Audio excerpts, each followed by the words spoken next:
Everyone. Today we gather on the territories of the Musqueam, of the Squamish, of the Tsleil-Waututh First Nations. We're honored to be here on their lands. I'd like to, of course, welcome my fellow Ministers of Health to British Columbia.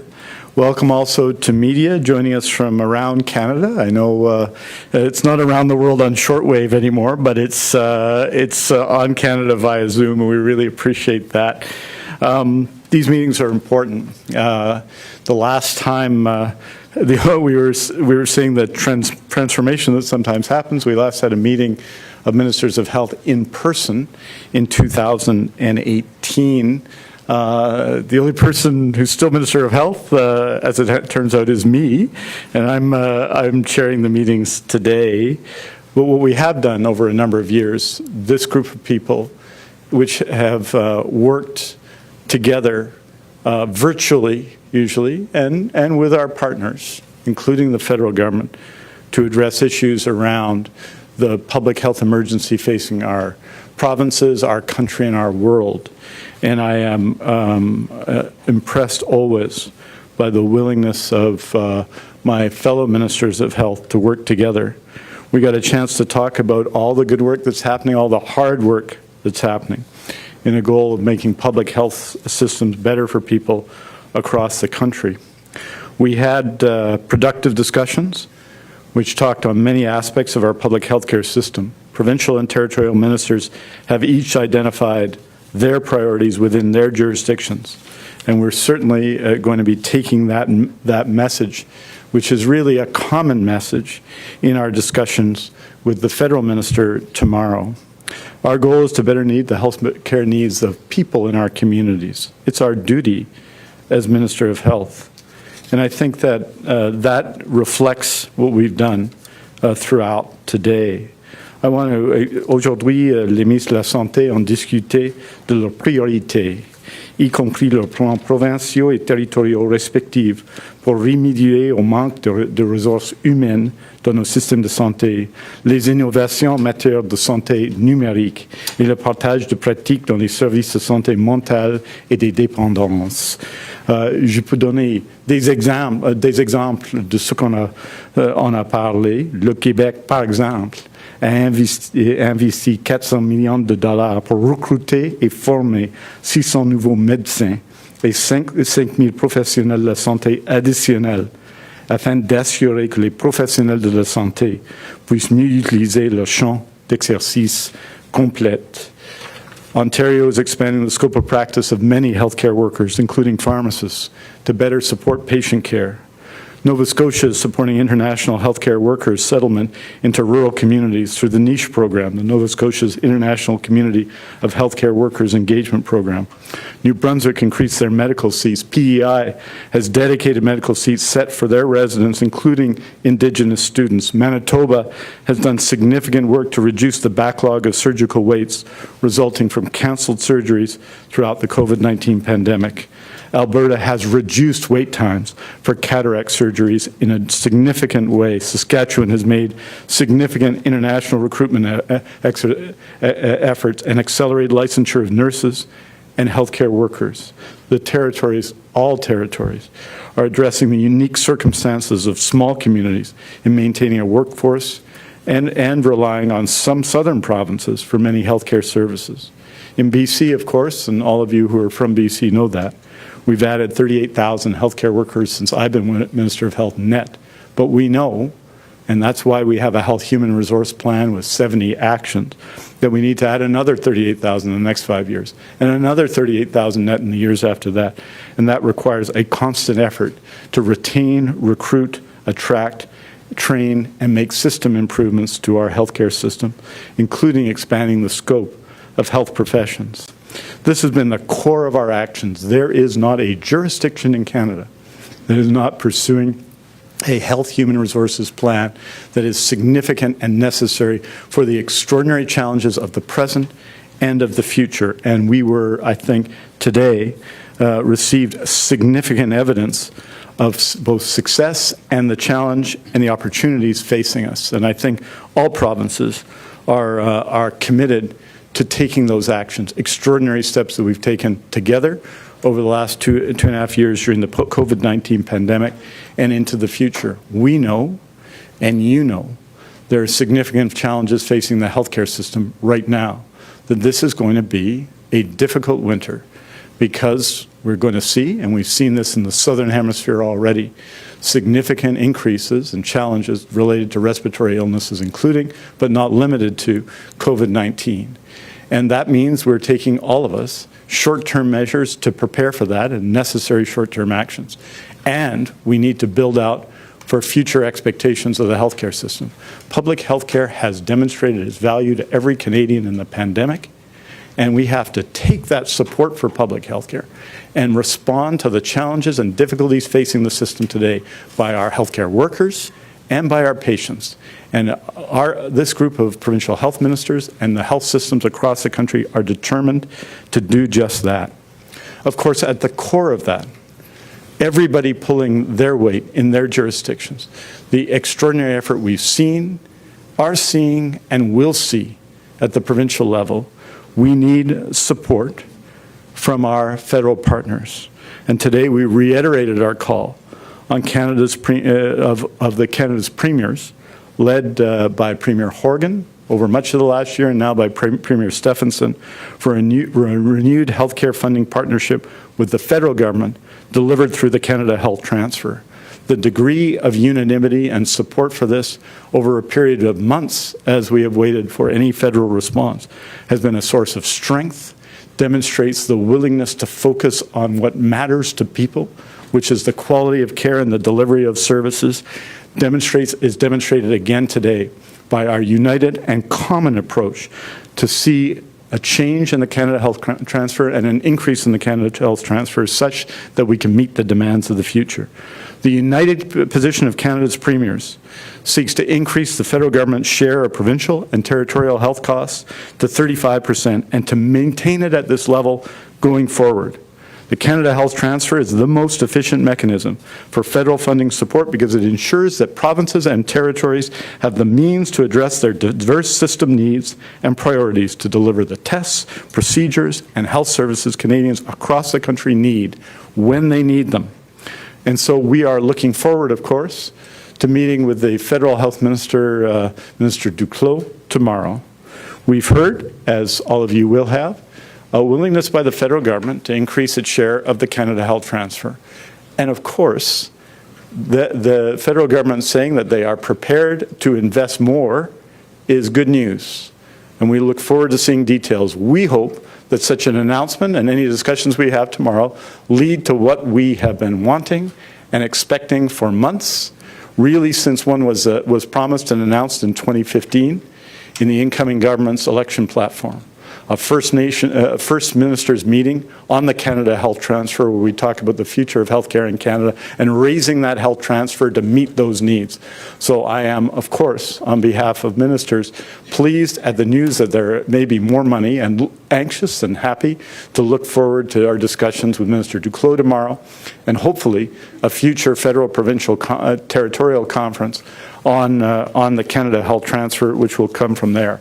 This is an important time for public health care in our country, and I think the work that the ministers of health have done together on the key issues facing healthcare today and will continue to do tomorrow, our unanimity of message, our unanimity of action is what Canadians need. It is going to be and is a difficult time, and we need to respond to that not by having unnecessary disputes, but doing what we've been doing, which is straightforwardly, over a period of months, and unanimously, regardless of territory or province or political affiliation, laying out a case for the future.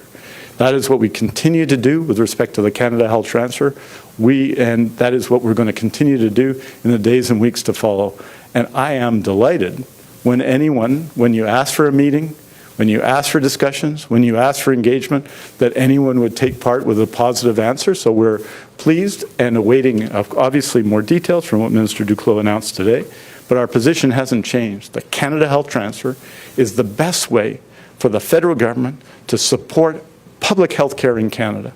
And surely after what we've all been through, this is the moment for us to come together and fundamentally change that in the future so that we can ensure that those services are there today and in the months and years and decades to come. We're happy to take your questions. Minister, we will now questions in the room. Nous allons maintenant prendre des questions des journalistes dans la salle. If you wish to ask a question, please do so from the floor mic, which is to Minister's right at the back here. You will have an opportunity to ask one question and one follow-up. When you start to ask your question, please state your name, your media outlet, and to whom your question is directed. Veuillez indiquer votre nom, votre média et le destinataire de votre question. Vous aurez la possibilité de poser une question avec un suivi. Let's proceed to the first question. Hi, it's Camille Baines with the Canadian Press. Hi, Camille. Hello. I can barely see you through there, but provinces and territories have balked at conditions in the past for money that would be coming through the health transfer. Are you willing to have some conditions now for more money? Because with the bilateral agreements, there have been certain indicators and certain health areas that were covered by them. What are you not willing to do to get more money? well, what we want to see is a national meeting. And unlike at times, and we've never heard this really directly from the federal government, we're prepared to have that meeting without preconditions, right? So we're prepared to have a national meeting. But let's be clear. I mean, what we've seen is the decline in the Canada health transfer over time, such that it has put, I think, serious burden on the delivery of services to people. So we're absolutely prepared. I am hopeful, and obviously we'll be hearing more from Minister Duclos in the next period. I'm hopeful that their willingness to step up and have a discussion about the Canada health transfer will lead to a First Minister's Conference with what we need and a positive outcome for healthcare in Canada. So, you know, I haven't, and I've always said, and I always believe, and Premier Horgan has always said, and all the premiers have always said, that we expect, after years and years and years, and now a full year of calling for this, that the federal government will agree to such a meeting, and we'll look forward to having those discussions. But it's, is it bad news that they're offering, they seem to be proposing more money? No, it's good news, and we look forward to the discussions. Follow-up, Camille. Are there certain priority areas that you would all agree on for more money, and would you agree to timelines for results that the Prime Minister has called for today? Well, look, we're doing it already. Just tell you what we've done in the last 2 months. A new health human resources in British Columbia, a new health human resources plan that has 70 actions. We've seen evidence of it already. Improved security for nurses, a new agreement that reforms primary care with doctors, 602 new nursing spaces, the largest increase ever in the medical program at the University of British Columbia, a new SFU medical school, and it goes, and the list goes on and on and on. So we're taking the actions necessary. And if you look at every other jurisdiction, I mentioned all of them in my statement. If you look at ce qu'on fait actuellement dans la province du Québec, où on investit dans les priorités de l'avenir du système de santé, alors qu'on fait face à des difficultés actuelles de la pandémie, or in any other jurisdiction, that's exactly what we're doing. We're delivering action now. The action is happening now. The priorities are being expressed now on health human resources, on a focus on primary care, on, as we have in BC with surgical renewal, reducing surgical wait lists, on addressing the increased complexity of care that has resulted from the pandemic. And of course, every province currently, right now, as we speak, is delivering yet another major immunization program that deals with both COVID-19 and influenza. So we're acting. And those actions demonstrate our priorities. It's not, and I think what we need and what we're hopeful about is there'll be action at the federal level as well. That's what I've been calling for, and in particular Premier Horgan has been calling for all of the last 12 months, all of his time as head of the Council of Federation. That job has been taken up on behalf of Canada's premiers by Premier Stephenson. She's doing the same thing, and I think that that continues to be our effort. But if we want to talk about action on healthcare, it is unprecedented, the degree of action. in systems which have already faced 2 years of some of the most profound pressure. Someone asked me if healthcare was in crisis in BC. In BC and in Canada, we've been in crisis since the COVID-19 pandemic was announced formally in March of 2020 and hit us really in February of 2020. And we're going to continue to respond. So our priorities are not demonstrated through words, they're demonstrated through action, and they're going to continue to be. Prochaine question. Bonjour. Bonjour, Christian Noël de Radio-Canada. Bonjour, Christian. Bonjour. Ma question est pour notre autre, M. Dix, Ouais, ouais. M. Dubé du Québec et tout autre ministre qui voudrait bien répondre en français, s'il vous plaît. Ouais.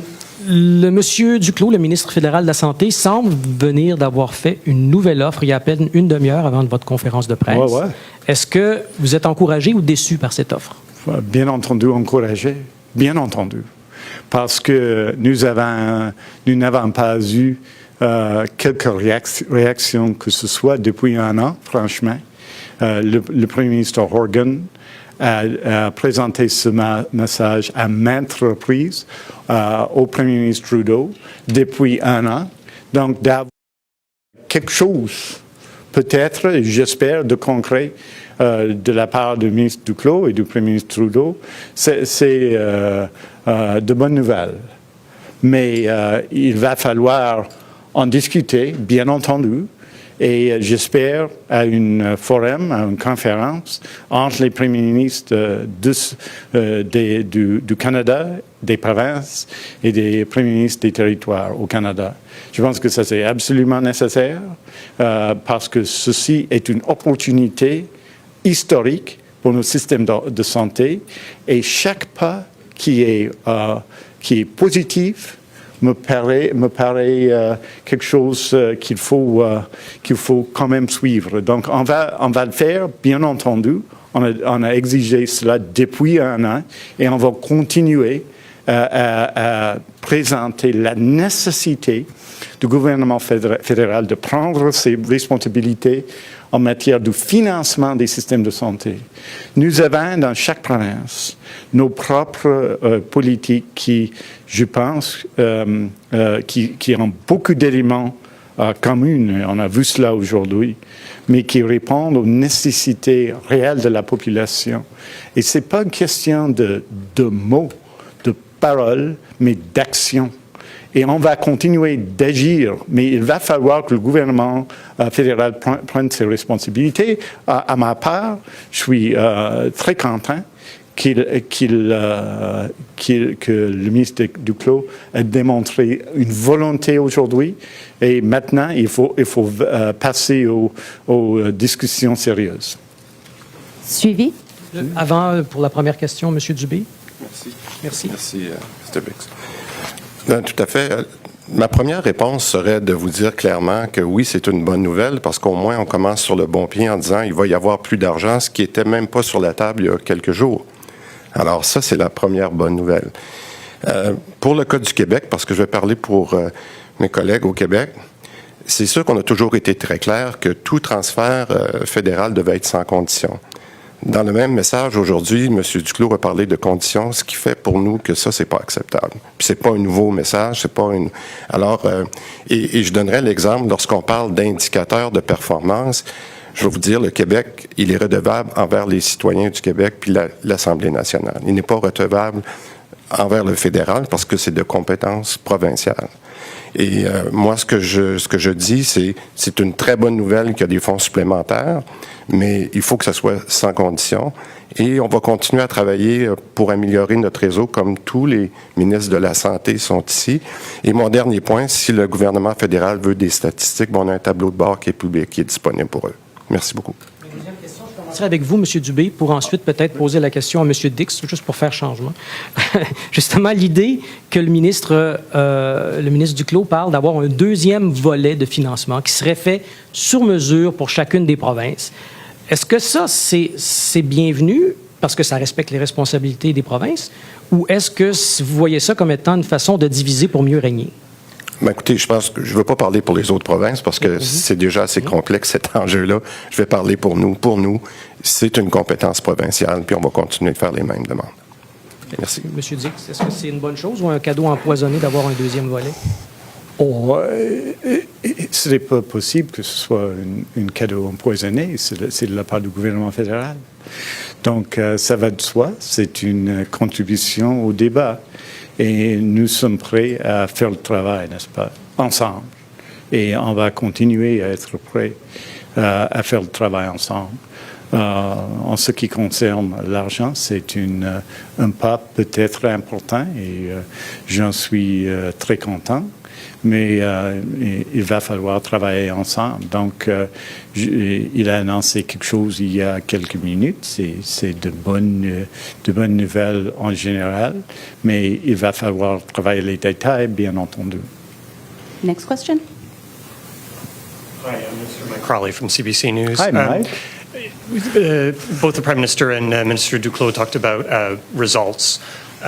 What would be some actual results for people in the healthcare system that you would actually like to see? What kind of things could you achieve? What sort of improvements would you like to make that you would actually see some common ground with the feds? Are we talking more people covered by family doctors? Or, you're talking about more internationally trained healthcare workers in the system? What kind of actual changes? Well, I can, in this respect, I can speak on behalf of the other ministers of health. We're all about delivering results. And you see that in the measures I've talked about on the health human resources side, the extraordinary efforts in every province, whether it's new nursing positions in PEI or in British Columbia, whether it's new allied health positions in Ontario or in Quebec, whether it's all of the actions we're taking together on family doctors. We have delivered more information and more transparency on results than has ever been delivered before. One of the outcomes of the COVID-19 pandemic were daily updates on healthcare for a time, on the results of our immunization campaigns, on the results of our surgical renewal efforts, after many provinces had to delay non-urgent scheduled surgeries in the pandemic. And so you see the results constantly. As Minister Dubé has said, we deliver those statistics every day, all the time, right? If you look at long-term care, for example, you see across jurisdictions an increase in the number of direct staffing hours for residents in long-term care. In BC, before I became Minister of Health, only 12% of care homes met our own standards. Now that's 100%. Those are outcomes, those are statistics, and they're all publicly available. So from our point of view, we need to deliver health human resources that address issues now and in the future. There are going to be many more Canadians. In BC, twice as many people over 75 in the next 10 years. We have the highest rate of growth, but all jurisdictions have significant growth for that. We deliver better seniors care. By definition, more of that needs to be in home care and home support. We need to improve and address, for example, age-related cancer, where we're expecting to see a similar increase across jurisdictions, and we'll have to respond to that. And in primary care and in other key areas of healthcare, we are working to deliver results. That is the purpose of all of the health human resources plan we put forward, and the measures especially on surgical and diagnostic care that all provinces have put forward. So in terms of outcomes, the outcomes are going to be clear, and it's because, as Minister Dubé has said, we intend to deliver that information and the expectations, whether the news is challenging or not challenging, to citizens of our province. And that includes, in the case of Minister Dubé, Minister Duclos, and that includes everyone else. So what you're seeing and what we need to show is across the board more transparency on these actions. We've done that during the pandemic. We have to continue to show that, and it will be evident from everywhere the impact of our actions. And then second question, just to shake things up a bit, if maybe Minister Jones from Ontario could answer this. Sure. The Minister Duclos talked about tailor-made agreements with provinces and territories that would focus on what your individual priorities are. What would be some things from Ontario's perspective that you would like to see specifically made a priority?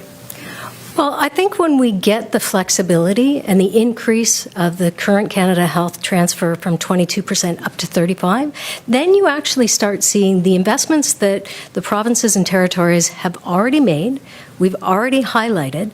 Those are multi-year, ongoing commitments that we as provincial and territorial governments have made. And I think it's really incumbent on the federal government to step up and say, we will make that commitment because we understand and appreciate that when provinces and territories train additional health human resources, those are costs to our communities and to our governments that are ongoing. The federal government, by ensuring that they are part of that commitment to make sure that we have sufficient health human resources in our communities, is really why we're all here.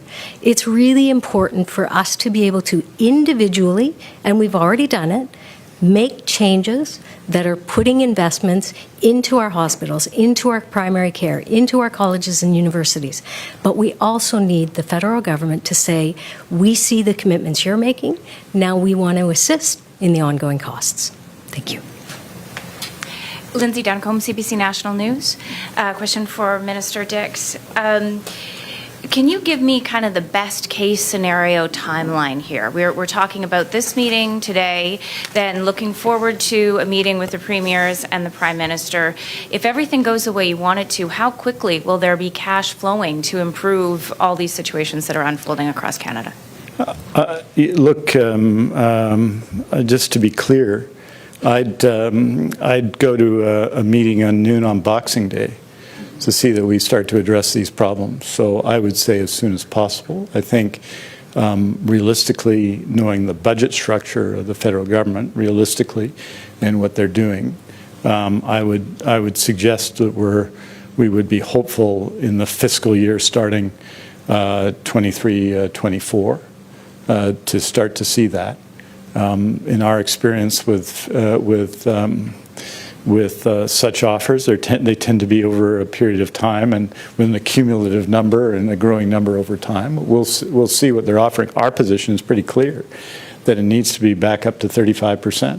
That's the position of the premiers that they've consistently held.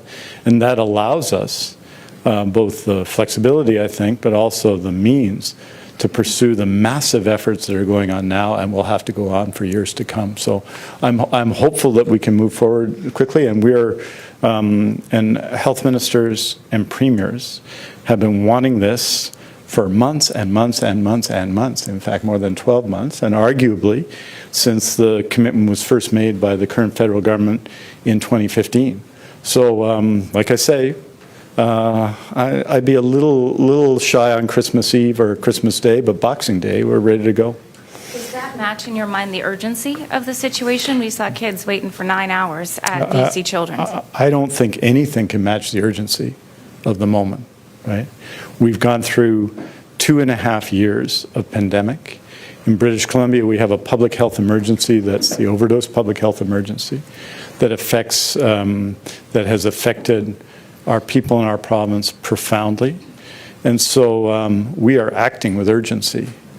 And you see that in the actions that we've taken virtually every day for 2.5 years, but especially in the last 8 months as we've transitioned to this new period. And just to put it in context, I mean, we're facing this fall challenges with respect to respiratory illness that are going to test, and people in BC know this because we presented in details what our expectations were and what we were preparing for in September this winter, something that every jurisdiction in Canada is doing. So there is absolute urgency now, and you can see it by the dramatic actions that we've repeatedly taken. And there's urgency also in the medium term to meet the growing demands on our system, because this isn't going to change anytime soon. And I think that Canadians have seen the value of public health care in the pandemic, and they will be strongly supportive of the federal government making the right decision and increasing the Canada Health Transfer, which will assist us in addressing these problems now and into the future. Urgency, you bet. Anytime, anywhere. We'd be prepared to move forward on this because this is of central importance and we're dealing with this right now. But we haven't waited for the federal government to act. Every provincial jurisdiction, every single one, has taken extraordinary steps over the last 2 years and even over the last 3 months to improve outcomes in the public healthcare system and respond to the real challenges we're facing on the ground. So we feel the urgency every day, and hopefully the statements today are a serious engagement, I have no reason to believe they're not, by the federal government to assist in that effort, that our common effort to have a public healthcare system that responds to the needs of Canadians. Next question. Richard Zussman, Global BC. Bonjour, Richard. Bonjour. Human resources is clearly the number one issue here. If you get the money from Ottawa, all of a sudden every province will have a little bit more money to play with and could decide to pay healthcare workers varying amounts of money. Was there any conversation around the table about an agreement that provinces would not poach healthcare workers from other provinces, or a conversation around a standard level of pay so that a doctor or a nurse from British Columbia may not be lured to Alberta or vice versa? Well, I think that's consistently been our position. And I think the issues as between provinces are sometimes issues around scope of practice and ensuring that people can move from one province to the other easily.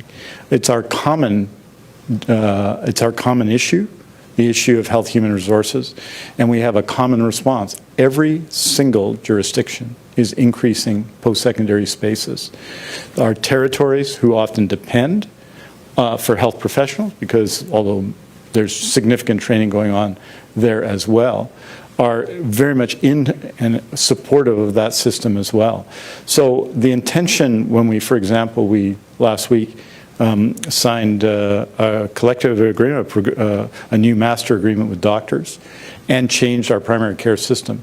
It's to address fundamental issues in our system here, but it has been inspired by actions taken elsewhere. And I think one of the strengths of public health care in Canada is that we can look to Quebec and we can look to Ontario and we can look to Alberta, for example, on scope of practice of pharmacists and make decisions and improvements such as that. So we are working together as one. That's a commitment we have together as health ministers to support one another in addressing the health human resources issues of the future. And obviously, this is provincial jurisdiction, and we negotiate collectively with workers across our jurisdictions. But we are very committed to supporting one another in both recruiting more workers, bringing more people in who are and improving pathways for internationally educated workers, which is also critical. But ultimately, for Canada, the key part of that is training more people here and having workplaces where we retain workers better. And today, we shared best practices and are supporting one another in that effort. So we're going to continue to do that, and it's an absolute priority of our system that we not engage in competition with one another. This is a collective effort, and we're working together within our jurisdictions and when we collaborate together to see that that happens. And you're seeing that at a national level now and at other levels in breaking down some of those barriers that sometimes stop people from fully utilizing their scope of practice in our provinces. I know your math skills are better than mine, but based on going from 22% to 35%, that could be upwards of something like $43 billion the federal government would be transferring to the provinces. Do you think that's something a level of government can stomach, and that Canadians could stomach that amount of money now coming out of the federal coffers towards provinces? I think that public health care is a fundamental value of our country, that the intention when the original federal-provincial relationships around public health care put forward was a joint financing on funding. And we've gone away from that to the detriment of healthcare systems. The reality in Canada, and it's a historic reality, and it dates to the original BNA Act, is that the federal government has significantly more taxing powers than the provinces, and it has evolved. The provincial governments arguably have more jurisdiction. Certainly they have the jurisdiction in health and education that have become the modern priorities of governance everywhere in the world, right? So this is the reality of it. So we need the federal government to step up and play its role in full. And I want to be clear, if they do, I will be first, because I think sometimes people say, oh, well, they won't do it because they won't get credit, right? Like, believe me, If they deliver on the Canada Health Transfer in response to our request, I will be giving them credit. We will be giving them credit. We're not that interested in credit. We're interested in delivering services for people, which means more nurses, more doctors, more health sciences professionals, more healthcare workers, better seniors care, and so on. Thank you very much. My apologies to those reporters joining us from Zoom. Due to time constraints, we don't have time to go to questions on the line. We have one final question in the room. Please go ahead. Thanks. Justine Hunter from the Globe and Mail. Hi, Justine. Hi. Is there some common ground on shared indicators on healthcare that you guys could agree to that would meet the demands of the federal minister here for data collection and measuring health outcomes? Well, what I would say, Justine, is that there are unprecedented and public presentations of key data across provincial jurisdictions. Minister Dubé talked about the efforts in his province to do just that, as did Minister Jones today, as have all my ministerial colleagues. So there is more public information. You want information on surgeries, on wait times at Children's Hospital, someone will refer to them. It's all public. And we are going to continue to build out public information available to everyone, whether they're ordinary citizens or federal ministers, so that they understand the value of what we're doing and its central importance. I think that is what constituents, what patients, what nurses, what doctors, what health sciences professionals, what healthcare workers want to see. And so we're going to continue to do that, continue to build out the information required to see how we're doing. It hasn't, we aren't doing sometimes daily briefings anymore, but we are responding on a daily basis, on a regular basis, with information on all the issues of public health care. And we believe, and we're open to providing that information to everybody in an increasing way. And that's, I think, will be of use to the federal government, but that will mostly be of use to Canadians and the Canadians we serve in all our provincial jurisdictions. Can I open this up? Is there a minister here who would speak against having a national data collection? Like, that's the offer, there's cash on the table. If you guys are all willing to share this on a national basis, is there a minister here who says no? Well, 2 points. One, we'll be delighted to see the offer when it comes. And I appreciate the discussion from Ottawa today. It's good news that there appears to be a change of heart on the part of the federal government in contributing to the Canada Health Transfer. That would always be good news. What I'm saying, and I think what provincial ministers are saying, is we have an obligation to provide the public with information about the healthcare system, and that includes indicators about how we're doing. And we're going to continue to do that. We're doing that more than ever, and we're happy to do and consider those options. But we'll wait, we'll be delighted to see the details of what Minister Duclos has to say when we see him at dinner in about 3 hours and 45 minutes. Thank you very much, everyone. That concludes today's event. Thank you.